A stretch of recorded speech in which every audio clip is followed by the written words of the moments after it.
Assalamualaikum warahmatullahi wabarakatuh. Innal hamdalillah nahmaduhu wa nasta'inuhu wa nastaghfiruh wa na'udzu billahi min shururi anfusina wa min sayyiati a'malina. May yahdihillahu fala mudilla lahu wa may yudlil fala hadiya lahu. Asyhadu an la ilaha illallah wahdahu la syarika lahu wa asyhadu anna Muhammadan 'abduhu wa rasuluh. Amma ba'du. Alhamdulillah, kita panjatkan syukur pada Allah Subhanahu wa taala kerana dengan nikmat dan taufik daripadanya kita dapat berkumpul pada hari ini untuk sama-sama kita menunaikan solat fardu maghrib secara berjemaah, dan kita duduk dalam majlis ilmu, majlis yang dipayungi dengan rahmat Allah Subhanahu wa taala dan dihadiri oleh para malaikat. Jadi insya-Allah tuan-tuan, pada malam ini kita akan menyambung pengajian kita daripada kitab 51 hadis sahih berkaitan kisah yang ghaib dan ajaib, berkaitan kisah-kisah yang unik, yang peliklah juga kadang-kadang bila kita baca, tetapi mengandungi banyak pengajaran. Jadi pada malam ni kita akan masuk kisah yang keenam. Kisah yang keenam, dia akan menceritakan kisah mangsa bunuh dengan pembunuhnya pada hari kiamat kelak. Apa yang akan berlaku? Imam An-Nasa'i rahimahullah meriwayatkan dalam sunannya, An Abdullah bin Mas'ud anin Nabi sallallahu alaihi wasallam, daripada Abdullah bin Mas'ud daripada Nabi sallallahu alaihi wasallam, yaji'ur rajulu ahizan biyadir rajuli, seorang lelaki akan datang sambil memegang tangan lelaki yang lain. Nanti di padang mahsyar, nanti di hari kiamat nanti akan ada seorang manusia, dia datang sambil dia pegang tangan orang yang lain.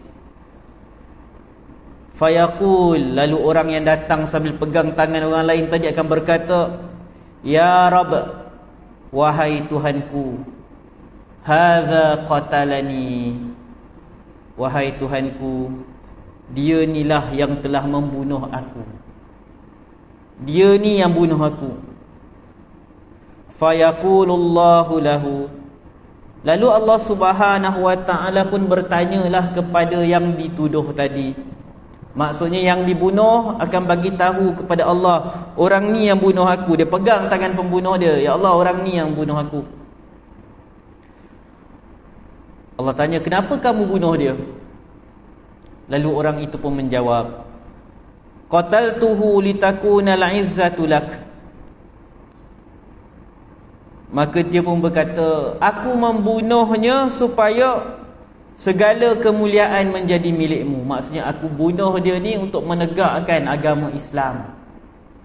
Contoh dalam peperangan jihad atau dalam pelaksanaan undang-undang Islam, yang mana orang tu layak dibunuh. Mungkin dia bunuh orang lain ke, atau dia penzina yang telah berkahwin ke, atau apa-apa hukuman yang melayakkan secara Islam dia dibunuh.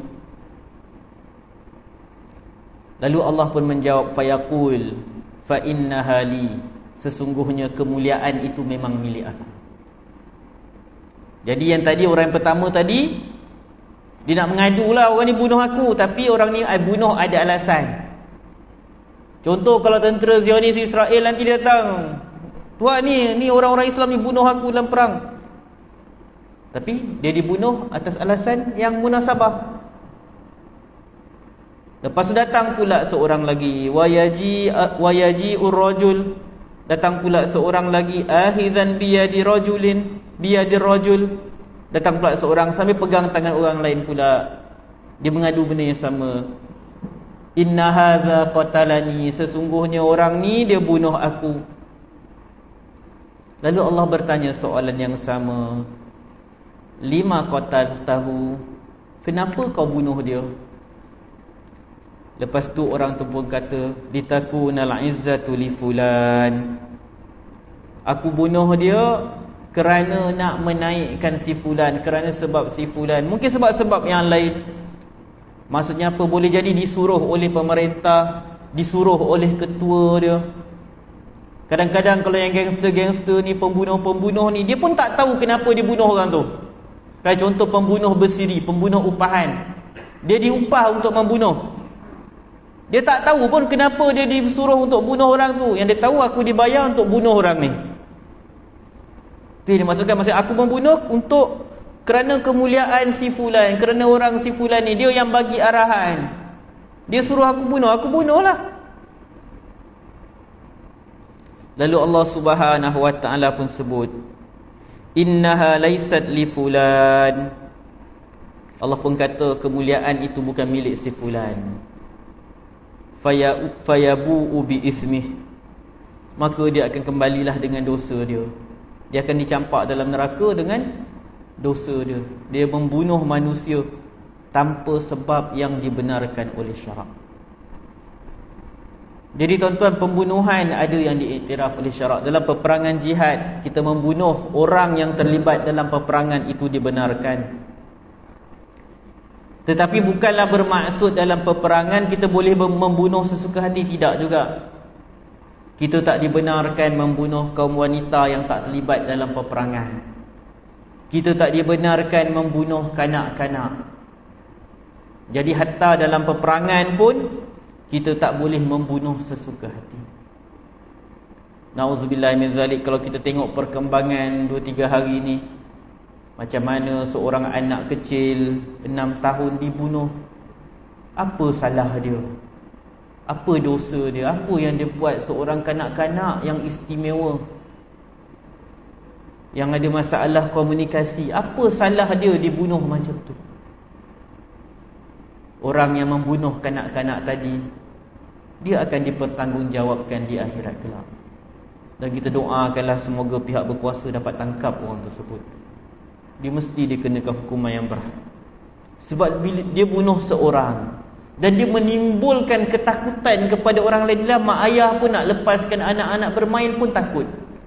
Sebab takut berlaku perkara yang sama. Jadi tuan-tuan, itu yang akan berlaku di hari akhirat nanti. Dalam hadis ni Allah Subhanahu wa taala, Nabi SAW mengkhabarkan kepada kita bagaimana apa yang berlaku. Tuan-tuan, membunuh ini adalah merupakan satu dosa yang besar. Sehingga kan para ulama membahaskan, ada ke taubat untuk pembunuh? Dosa lain semua orang tahu ada taubat. Kalau bertaubat, Allah ampuni dosa dia. Tetapi untuk pembunuh, ulama membahaskan mereka ada peluang untuk bertaubat ke? Majoriti kata ada. Berdasarkan kisah 90 orang yang membunuh 99 orang tu, yang kemudian dia jumpa dengan orang alim suruh dia hijrah ke tempat yang lain. Tetapi Abdullah bin Abbas dia mempunyai pendapat yang berbeza. Dia kata pembunuh tak ada taubat. Apa sudut pandang Abdullah bin Abbas selain daripada ayat Al-Quran yang dia gunakan sebagai dalil? Kerana Al-Imam An-Nawawi rahimahullah dalam kitab Riyadhus Salihin ketika membahaskan bab taubat, dia berikan syarat taubat. Apabila dosa tu melibatkan manusia dengan Allah, hak Allah, ada 3 syarat. Lepas tu kalau dengan dosa manusia dengan hak manusia lain, ada 4 syarat yang keempat. Sama ada memulangkan balik hak orang tu atau minta maaf. Masalahnya tuan-tuan, kalau orang dah bunuh orang lain, macam mana dia nak pulangkan hak? Tak dapat. Dia tak dapat nak hidupkan balik orang yang dia dah bunuh. Nak minta maaf, orang yang dia bunuh dah mati, dah meninggal dunia. Jadi itu satu sudut pandang yang lain. Kenapa Abdullah bin Abbas radhiyallahu anhuma berpendapat tidak ada taubat bagi orang yang membunuh. Kita lihat beberapa ayat Al-Quran. Abdullah bin Abbas dia berdalilkan surah An-Nisa ayat 93. Allah kata, A'udzu billahi minasy syaithanir rajim. وَمَنْ يَقْتُلْ مُؤْمِنًا مُتَعَمِّدًا فَجَزَاؤُهُ جَهَنَّمُ خَالِدًا فِيهَا. Sesiapa yang membunuh orang beriman dengan sengaja, فَجَزَاؤُهُ جَهَنَّمْ, balasan untuk dia adalah neraka Jahannam. khalidan fiha, dan dia akan kekal dalam neraka Jahannam tersebut. Wa ghadiballahu alaih, dan Allah murka kepadanya. Wa la'anahu, dan Allah melaknat dia. Wa a'adda lahu 'adzaban 'azima, dan Allah sediakan untuk dia azab yang sangat besar, azab yang sangat pedih. Jadi Abdullah bin Abbas, berdasarkan ayat ini, beliau berpendapat bahawa tidak ada taubat untuk orang yang membunuh. Al-Imam At-Tirmizi rahimahullah meriwayatkan dalam jami'nya daripada Abdullah bin Abbas, daripada Nabi sallallahu alaihi wasallam, bahawa Nabi sallallahu alaihi wasallam bersabda, yaji'ul maqtul bil qatil. Pada hari kiamat nanti, al-maqtul, orang yang dibunuh, akan datang bersama dengan pembunuhnya yaumal qiyamah, pada hari kiamat. Nasiyatuhu wa ra'suhu biyadihi wa awdajuhu tashkhabu daman. Dia datang sambil pegang kepala dia, dan dalam keadaan wa awdajuhu tashkhabu daman, dalam keadaan leher dia, urat leher dia memancut darah. Yaqul, mangsa bunuh tadi akan berkata, ya Rabb, qatalani hadha, Tuhanku, orang ni telah membunuh aku, dia telah membunuh aku. Hatta yudniyahu minal arsh, sampailah dia bawa orang tu dekat dengan arsh. Qala fadzakaru li ibn Abbas, para sahabat pun sebut dekat Abdullah bin Abbas tentang taubat. Maksudnya mereka tanya dekat Abdullah bin Abbas, orang yang membunuh ada taubat tak? Lalu Abdullah bin Abbas baca ayat tadi, sesiapa yang membunuh orang beriman dengan sengaja, balasan dia adalah neraka Jahannam, khalidan fiha, dia kekal di dalamnya. Lalu kata Abdullah bin Abbas, ayat ni tak dimansuhkan pun, tak ditukar, tak berlaku pertukaran hukum pun. Jadi tidak ada taubat untuk orang tersebut. Dalam riwayat Ahmad, dalam riwayat Imam Ahmad dalam musnadnya, mangsa bunuh akan cakapkan Allah Subhanahu wa taala, ya Rabb, sal abdaka, wahai Tuhan, sal abdaka fima qatalani, tanyalah kat hamba-Mu ini, kenapa dia bunuh aku? Kau pergi tanya kat dia, kenapa dia bunuh aku? Bayangkan tuan-tuan, datang pada hari kiamat dalam keadaan kepala, mungkin pembunuh tu bunuh dia dengan cara penggal kepala dia. Jadi dia datang dengan keadaan bercucuran darah dengan kepala, minta keadilan daripada Allah Subhanahu wa taala. Tanya dia, Allah, kenapa dia pergi bunuh aku? Jadi hari ini bila kita baca kisah pembunuhan, anak kecil yang dibunuh itu akan menuntut bela di hadapan Allah kelak.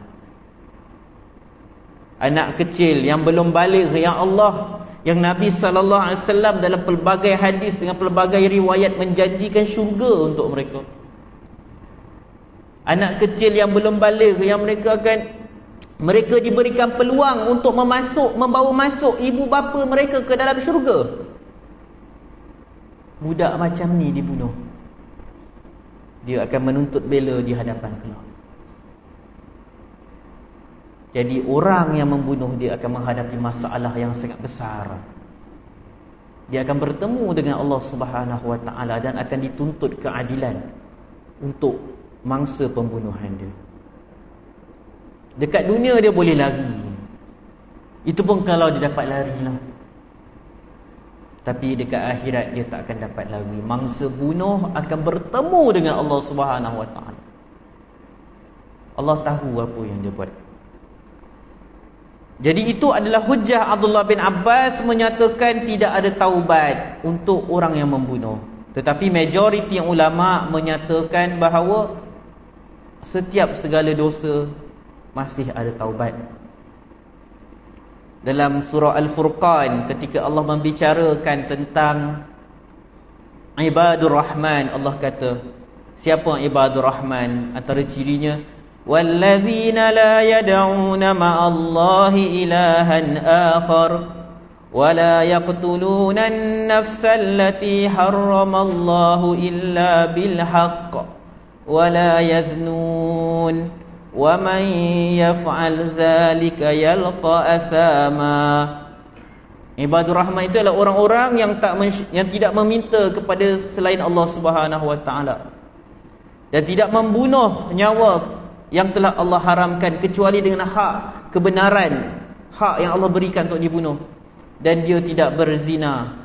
Wa may yaf'al dzalik, siapa yang buat semua tu, dia telah membuatkan dosa, dia melakukan dosa.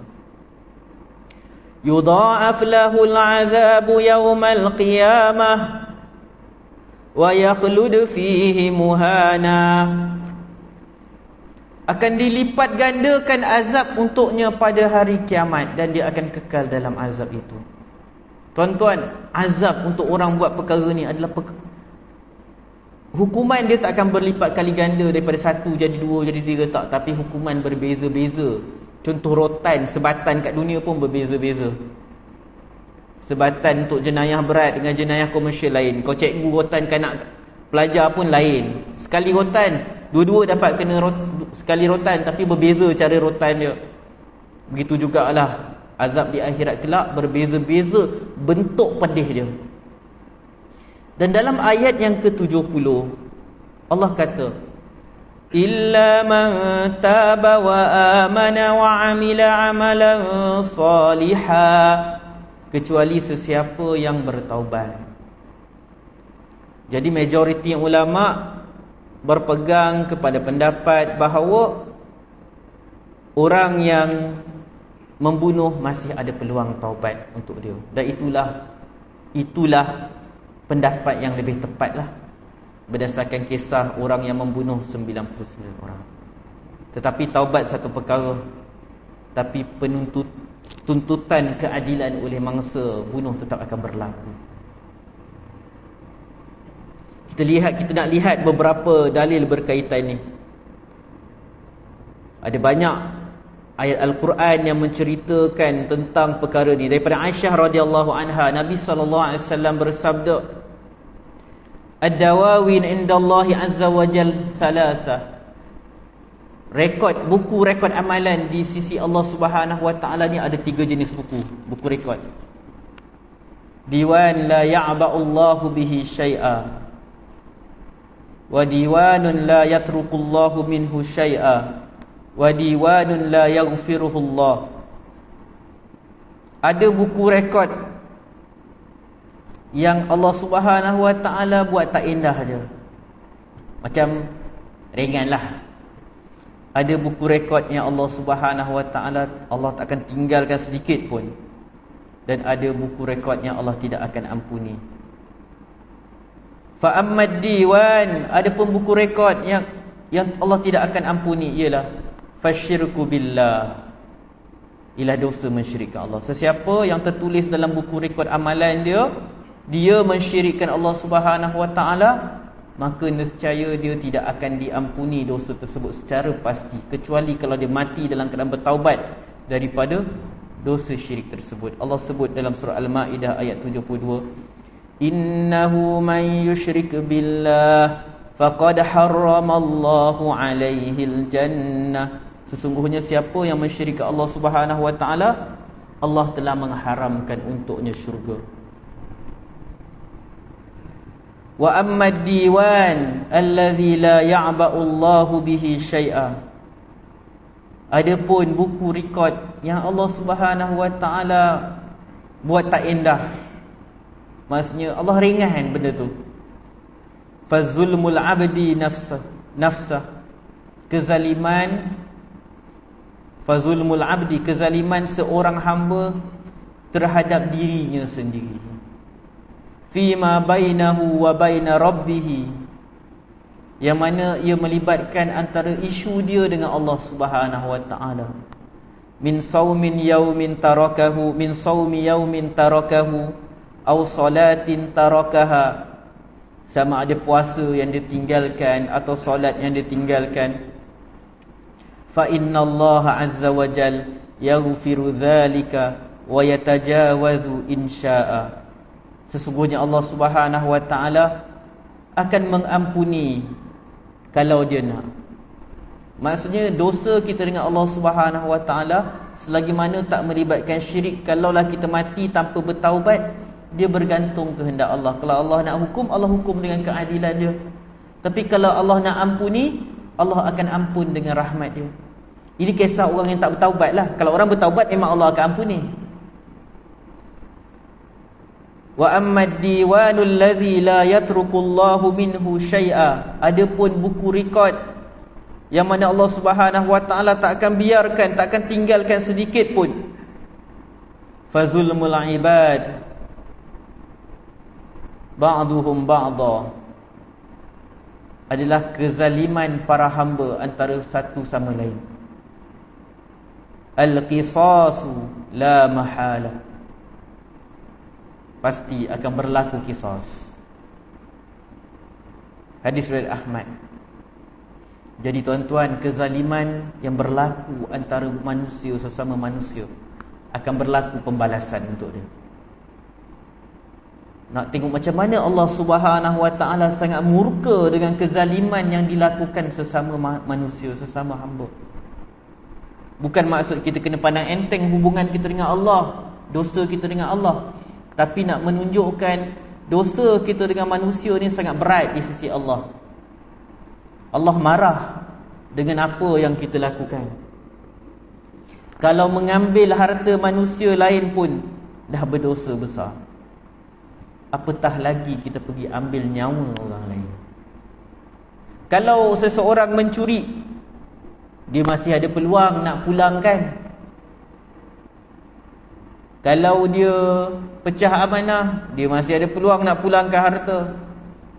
Kalau dia mengumpat, dia fitnah, dia masih ada peluang, dia kena jumpa orang tu minta maaf. Tapi kalau dia bunuh, dia nak buat apa? Apa yang dia nak pulangkan? Dan Allah tak akan biarkan kezaliman yang macam ni. Kezaliman bentuk harta sesama manusia pun Allah tak akan biarkan. Ini kan pula kezaliman dalam bentuk nyawa, dalam bentuk darah. Abu Hurairah radhiyallahu anhu meriwayatkan Nabi sallallahu alaihi wasallam bersabda, "Man kanat indahu mazlamatun min akhihi min 'irdihi aw malihi." Sesiapa yang ada melakukan kezaliman terhadap saudaranya, sama ada daripada sudut kehormatan dia atau hartanya, falyatahallalhu al-yawm qabla an yu'khadha hina la yakunu dinarun wala dirhamun. Hendaklah dia meminta penghalalan, maksudnya minta maaf atau pulangkan hak orang tersebut sebelum datangnya hari yang tak ada guna lagi dah dinar dan dirham. Wa in kana lahu amalun salih ukhidha minhu biqadri mazlamati. Kalau orang yang buat kezaliman tadi, dia ada melakukan amal soleh, akan diambil amal solehnya, maksudnya pahala amal solehnya pada kadar kezaliman yang dia telah lakukan, dan akan diberikan pahala tadi kepada orang yang dia zalimi. Kalaulah orang yang membunuh itu seorang mukmin, seorang dia bunuh orang tanpa hak, dia pernah bersedekah, bayar zakat, macam-macamlah amal dia buat, akan diambil pahala dia, diberikan kepada orang yang telah dia zalimi. Wa illam yakul lahu, kalau dia tak ada amal soleh, ukhidha min sayyiati sahibi faju'ilat alaih, akan diambil dosa-dosa orang yang dia zalimi dan diletakkan kepada dirinya. Riwayat Al-Bukhari dan lain-lain. Jadi tuan-tuan, ini kalau kezaliman yang melibatkan harta, yang melibatkan kehormatan, kita fitnah orang, tuduh orang. Macam mana pula kalau dengan pembunuhan? Satu kezaliman yang sangat besar. Bila kita tengok kita, ya Allah, apa yang ada dalam fikiran manusia sampai dia sanggup meragut nyawa seorang kanak-kanak. Bila kita baca berita tu, apa yang dia buat ni? Apa yang ada dalam fikiran dia waktu dia buat kepada seorang kanak-kanak macam tu? Dalam riwayat yang lain, Nabi SAW bertanya, atadruna mal muflis? Kamu tahu tak siapa orang yang muflis? Lalu para sahabat berjawab, al-muflis fina man la dirham lahu wala mata'. Muflis di kalangan kami ni orang yang tak ada dirham, tak ada harta. Nabi SAW kata, innal muflis min ummati, sesungguhnya yang muflis daripada umatku ialah orang yang ya'ti yaumal qiyamah bi salatin wa siyamin wa zakatin, orang yang datang dengan salat, puasa, zakat. Wa ya'ti qad syatama hadza, dia datang bawa amal soleh, dan dia datang dalam keadaan dulu dia pernah caci maki orang. Wa qazafa hadza, dia pernah fitnah orang, tuduh orang berzina dan semisalnya. Wa akala mala hadza, dia makan harta orang lain secara zalim, makan harta anak yatim. Wa safaka dama hadza, dia tumpahkan darah orang lain.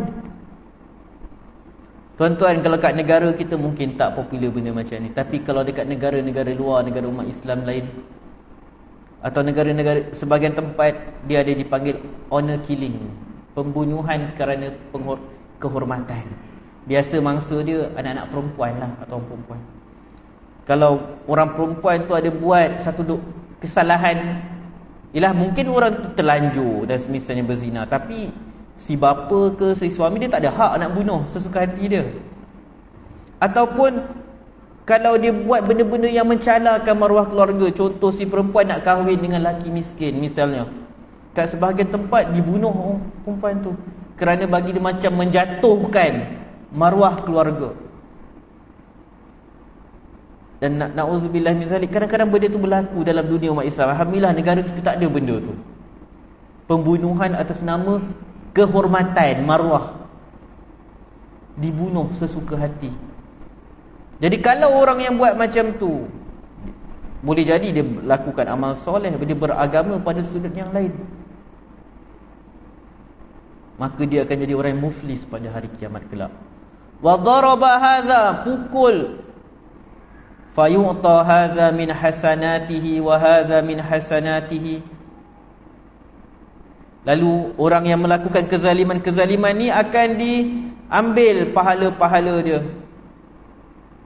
Fa in faniyat hasanatuhu qabla an yuqda ma alaih, kalaulah dah habis pahala dia, dah transfer, orang kata transfer pahala tu kepada mangsa kezaliman dia, tapi masih lagi tak dapat nak menebus kesalahan dia, ukhidha min khatayahum, akan diambil pula lah dosa-dosa mangsa kezaliman tadi. Faturihat alaih thumma turiha finnar, dipikulkan, diletakkan kat dia, dan dia akan dicampak ke dalam api neraka.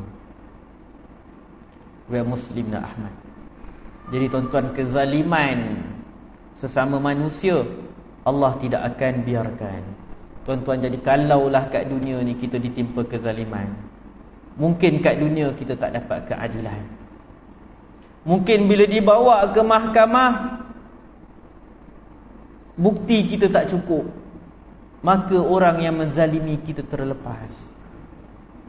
Sebab mahkamah akan menghukum berdasarkan bukti. Kalau contoh seseorang tu dia membunuh, dia terlepas, boleh jadi sebab bukti tak kuat, ataupun peguam dia pandai, dan mahkamah memang akan menghukum berdasarkan bukti lah. Dia tak boleh main hukum suka hati. Walaupun contoh kalau hakim tu dia ni memang muka pembunuh, aku yakin dia bunuh, tapi kalau bukti menunjukkan sebaliknya, hakim tak boleh jatuhkan hukuman kat dia. Jadi pasti orang yang dizalimi, waris kepada mangsa bunuh tadi, akan rasa di mana keadilan. keadilan yang hakiki akan ditegakkan di akhirat kelak. Tidak ada siapa yang akan terlepas. Allah tak akan biarkan. Nabi SAW cakap apa tadi? Rekod-rekod kezaliman sesama hamba ni, dia adalah rekod-rekod yang Allah tak akan biarkan, tak akan tinggalkan sama sekali. Akan berlaku qisas, akan berlaku pembalasan. Dalam surah Al-Ma'idah ayat 32, Allah Subhanahu wa taala sebut tentang apa yang Allah bagi tahu kepada Bani Israel. Man qatala nafsan bighairi nafsin aw fasadin fil ard, sesiapa yang bunuh satu nyawa tanpa orang yang dibunuh tu pernah bunuh orang lain. Maksud bunuh orang tu tanpa sebab. Aw fasadin fil ard, atau orang tu dibunuh bukan sebab dia melakukan kerosakan kat muka bumi ke. Maka kata Allah Subhanahu wa taala, faka'annama qatalan nasa jami'a. Orang yang bunuh satu nyawa tanpa sebarang sebab, dia seolah-olah telah membunuh manusia keseluruhannya. Besar tak besar dosa tersebut? Macam dia bunuh seluruh manusia. Dia bunuh seorang je, tapi dia seolah-olah membunuh semua manusia. Wa man ahyaha faka'annama ahyan nasa jami'a. Sesiapa yang memelihara kehidupan seorang manusia, maka seolah-olah dia telah menghidupkan manusia keseluruhannya. Tuan-tuan, kalau kita jaga keselamatan seseorang manusia, Allah kata macam kita jaga keselamatan seluruh manusia. Begitulah beratnya tentang pembunuhan, dosa pembunuhan ni. Nabi SAW dalam hadis yang sahih daripada Abu Hurairah radhiyallahu anhu, Nabi SAW sebut, ijtanibus sab'al mubiqat, tinggalkanlah, jauhilah 7 perkara yang merosakkan. Lalu Nabi SAW ditanya, ya Rasulullah, wa ma hunna, apa dia 7 perkara yang merosakkan itu? Asyirku billah wasihru, syirik kepada Allah, melakukan amalan sihir. Wa qatlun nafsi allati harramallahu illa bil haqq, membunuh nyawa yang tak diberikan kebenaran oleh Allah Subhanahu wa taala. Wa aklu malil yatim, makan harta anak yatim. Tuan-tuan, makan harta anak yatim ni benda yang sangat berat di sisi Allah Subhanahu wa taala. Dalam hadis ni Nabi sebut, pertama syirik. Syirik ni kalau orang buat amal soleh apa tapi dia syirik ke Allah Subhanahu wa taala, habis dia. Sihir. Sihir ni juga salah satu cabang daripada kesyirikan. Membunuh. Lepas tu makan harta anak yatim. Tuan-tuan, makan harta anak yatim ni benda yang sangat berat. Kadang-kadang bila berlaku kematian, si ayah ada tinggalkan anak-anak, anak-anak kecil, pakcik makcik berebut harta faraid tu, sampai mengambil harta anak-anak yatim tadi. Dan kadang-kadang benda ni berlaku disebabkan kejahilan. Kan dalam masyarakat kita kadang-kadang buat kenduri arwah. Kalau buat kenduri arwah menggunakan harta orang yang hidup, itu isu lain tuan-tuan. Itu adalah perbincangan, ada ulama tak benarkan, ada yang tak suka. Tapi ada orang dengan kejahilan dia, lepas berlaku kematian, harta si mati yang sepatutnya digunakan untuk langsaikan hutang atau gunakan untuk urusan kematian, dan kalau dah settle hutang, dah settle guna untuk urusan pengebumian dia semua, dah settle wasiat, hendaklah dibahagikan kepada waris mengikut syariat Allah Subhanahu wa taala. Tapi ada orang, dia mungkin dengan kejahilan dia nampak si mati tinggalkan cash, dia kata ambillah duit si mati ni buat kenduri arwah. Berdosa tuan-tuan. Dr. Mustafa Bura dalam Al-Fiqh Al-Manhaji, dia kata orang yang buat, yang anjur kenduri tu makan harta haram, yang datang kenduri tu pun berdosa. Bila saya baca, saya barulah faham kenapa ada sebahagian dulu, waktu saya kecil-kecil dulu, saya nampak ada ustaz-ustaz saya Ada seorang ustaz tu dia datanglah, orang dah jemput kenduri arwah, dia datanglah dengan murid-murid dia.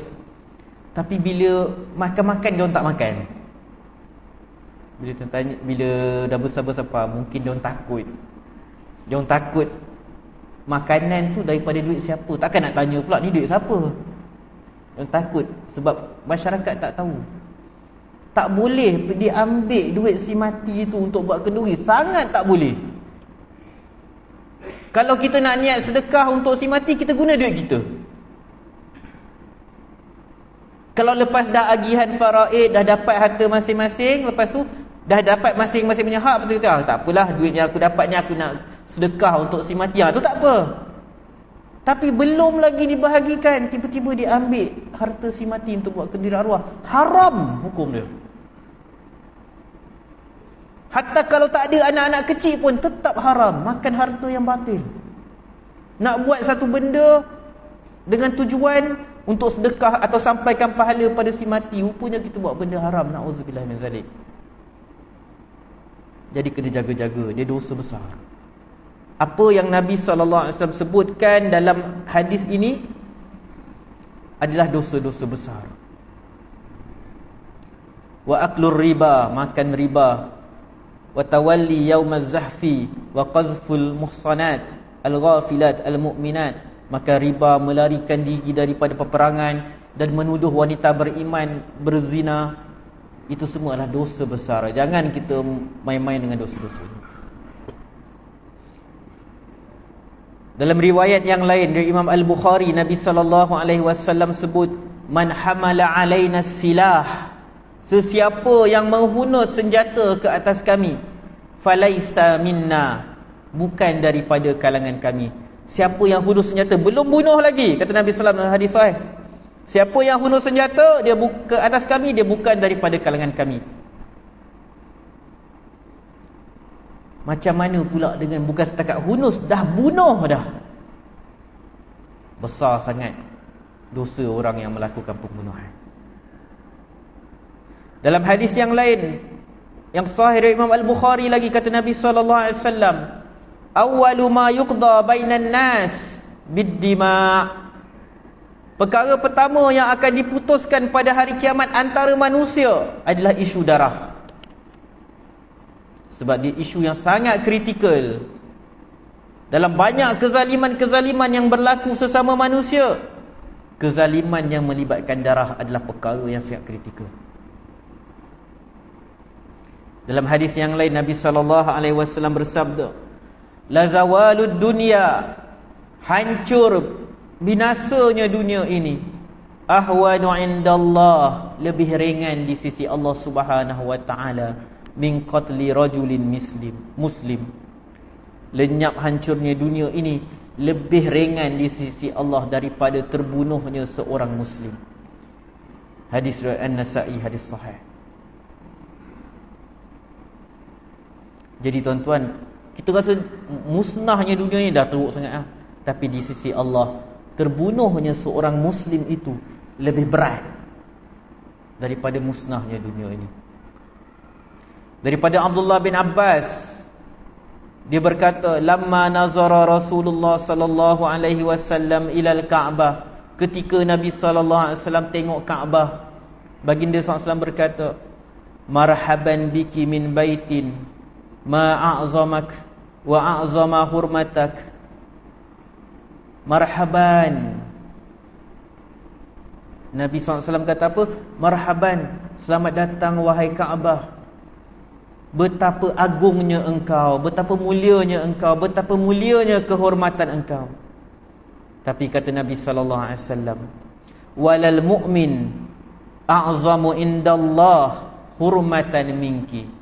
Akan tetapi seorang beriman lebih besar, lebih tinggi kehormatannya di sisi Allah Subhanahu wa taala daripada kamu. Jadi tuan-tuan, dalam riwayat yang lain disebutkan, kalau musnahnya Kaabah itu lebih ringan di sisi Allah Subhanahu wa taala daripada terbunuhnya seorang yang beriman, seorang muslim tanpa hak. Jadi jangan main-main dengan urusan darah. Dia merupakan satu perkara yang sangat kritikal. Dia perkara yang sangat serius. di sisi Allah Subhanahu wa taala. Kita lihat apa pengajaran yang dapat kita perolehi daripada kisah pada malam ni.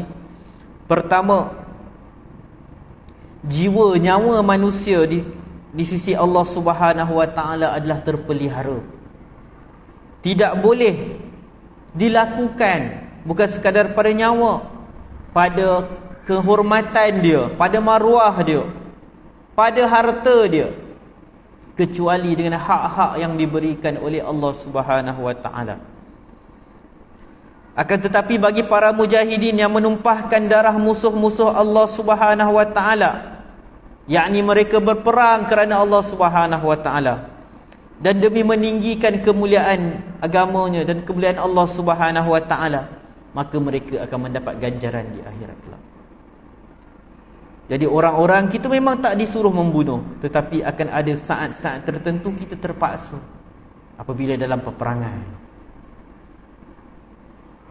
Kemudian ulama berselisih pendapat tentang taubat seorang pembunuh. Kita dah bincangkan tadi. Jadi pendapat yang benar, dia tetap diterima taubatnya. Cuma bila Allah Subhanahu wa taala sebut dia kekal dalam neraka, nak menunjukkan betapa besarnya dosa yang dia buat tu. Nak menunjukkan perkara tu bukan mudah. Bukan mudah nak dapat pengampunan untuk dosa menumpahkan darah manusia.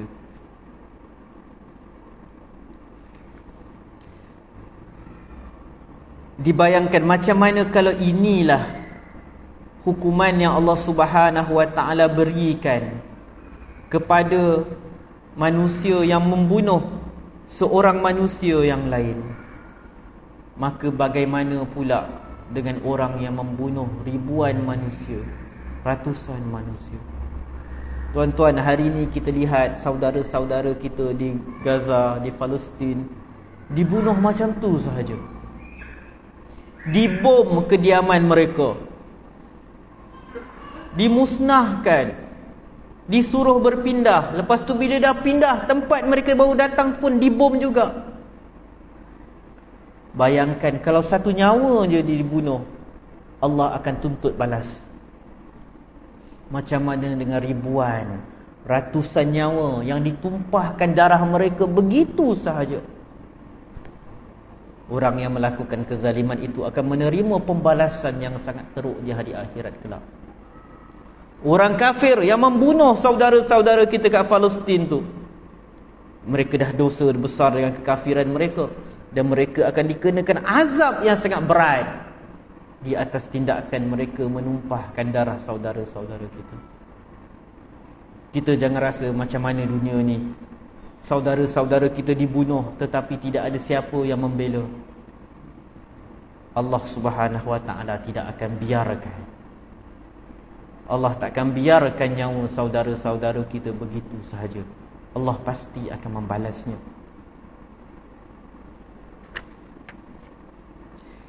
Kisah yang seterusnya daripada Abu Sa'id Al-Khudri radhiyallahu anhu, dia merupakan satu kisah yang sangat unik. Daripada Abu Sa'id Al-Khudri radhiyallahu anhu, dia menceritakan bahawa Rasulullah sallallahu alaihi wasallam bersabda, "Yu'ta bil mauti ka hayati kabshin amlah fayunadi munadin." Kata Abu Sa'id Al-Khudri, Rasulullah SAW bersabda, kematian akan dibawa pada hari kiamat dalam bentuk seekor kibas atau bebiri. Fayunadi munadin, maka akan ada seorang penyeru akan menyeru, ya ahlal jannah,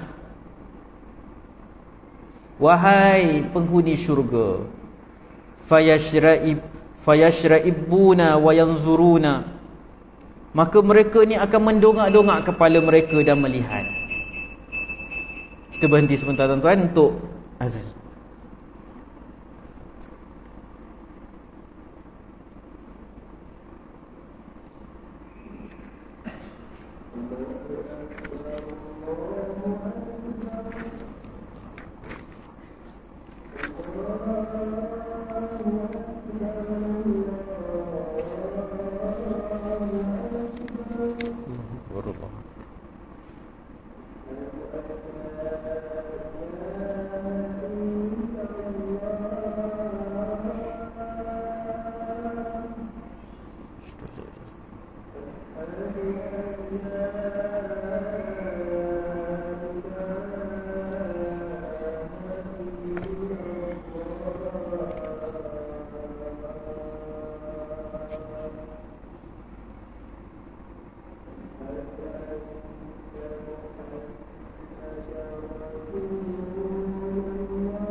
Bismillahirrahmanirrahim. Kita sambung, kita habiskan bacaan hadis yang seterusnya.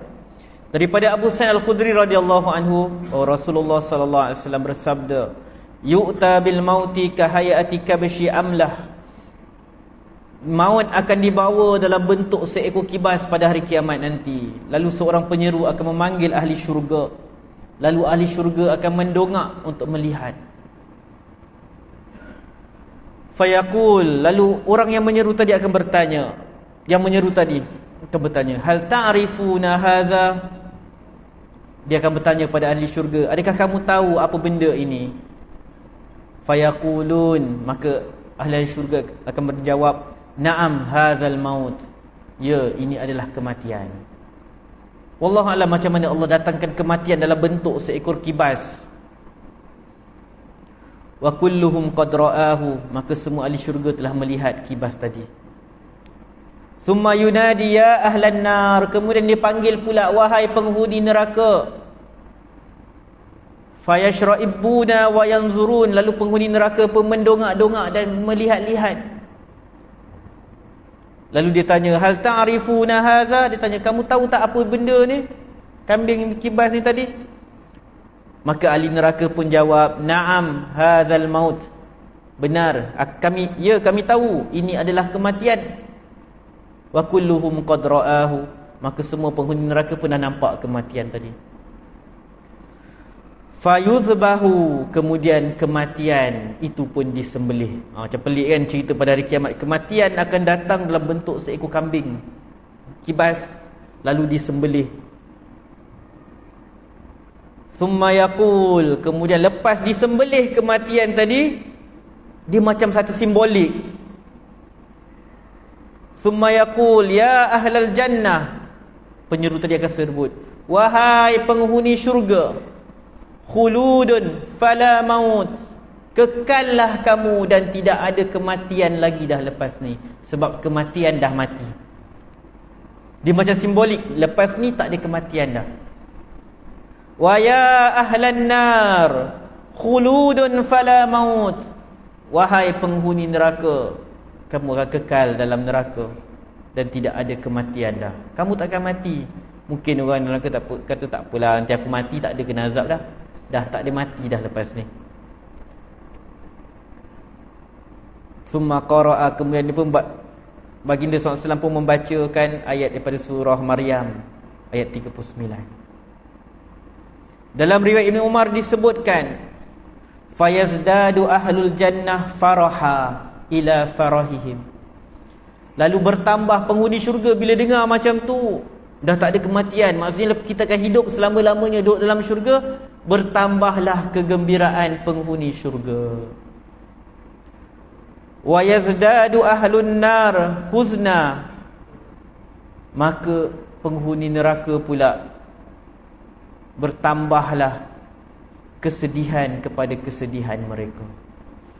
Jadi tuan-tuan, hadis ni nak bagi tahu kita bahawa cerita ni dia mudah je kita faham.